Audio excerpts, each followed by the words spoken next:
Hyderabad real estate dynamics ఎలా change అవుతున్నాయి 2025 నుంచి 2026లోకి మనం అడుగు పెడతా ఉన్నాము.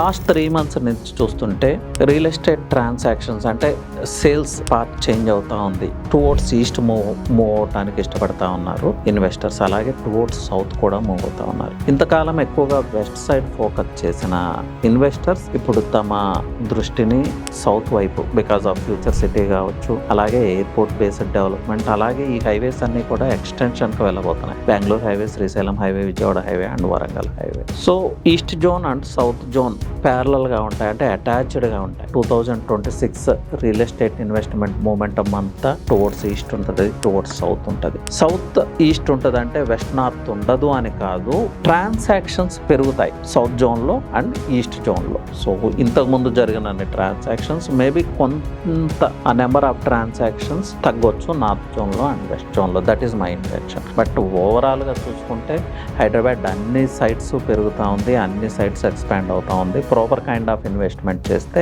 వెస్ట్ కావచ్చు, నార్త్ కావచ్చు, సౌత్ కావచ్చు, ఈస్ట్ కావచ్చు, ఎక్కడైనా కూడా హై రిటర్న్ ఆఫ్ ఇన్వెస్ట్మెంట్స్ ఉంటాయి. లేకపోతే ఎక్కడైనా కూడా మీ డ్రీమ్ ఫ్లాట్, మీ డ్రీమ్ హోమ్ని మీరు ఎక్వైర్ చేసుకోవచ్చు. But the momentum is towards east, the momentum is towards south, is going to be south in 2026. That's what I want to say. Anyway, thank you, all the best.